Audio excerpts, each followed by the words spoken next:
మన కావ్యాలలో ఒక సంప్రదాయం ఉన్నది. కవి తన కావ్యాన్ని ఎవనికి అంకితం ఇస్తున్నాడో అతని మహిమలను పేర్కొంటూ కొన్ని పద్యాలను పీఠికలో వ్రాస్తాడు. ఆ విశేషణాలన్నీ షష్ఠీ విభక్తితో అంతమవుతూ ఉంటాయి. కనుక వానిని షష్ఠ్యంతాలు అంటారు. పోతన కవీంద్రుడు ఆ షష్ఠ్యంతాలతో శ్రీకృష్ణచంద్రుని స్తుతిస్తున్నాడు.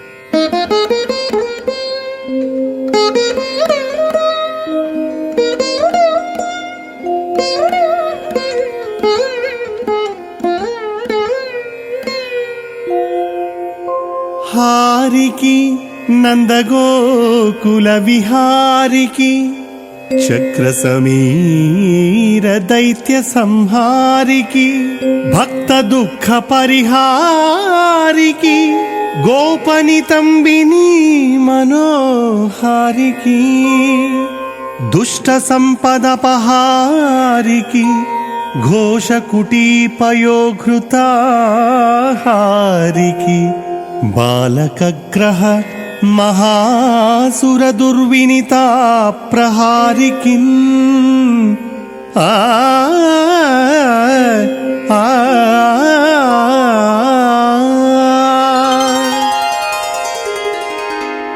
ఆ చిన్నారి కన్నయ్య అందరి హృదయాలను అలరింపజేసే అందగాడు. నందుని గోకులంలో విహారాలు చేసేవాడు. సుడిగాలి రూపంలో వచ్చిన రక్కసుని మక్కెలు విరగదన్ని చంపినవాడు. భక్తుల దుఃఖాన్ని తొలగించే దయామూర్తి. గోపకాంతల మనస్సులను దొంగిలించే మహనీయుడు. చెడుగుణాల సంపదలను నాశనం చేసే మహాత్ముడు. గొల్లభామలు కుటీరాలలో దాచుకున్న పాలు, నెయ్యి మొదలైన వాటిని కొల్లగొట్టిన వెన్న దొంగ. బాలకగ్రహ రూపంలో వచ్చిన పాడు రక్కసి పూతన ప్రాణాలను చనుబాలతో పాటు పీల్చి చంపివేసిన అద్భుత బాలకుడు. అటువంటి శ్రీకృష్ణచంద్రునకు నా కావ్యాన్ని అంకితం చేస్తున్నాను.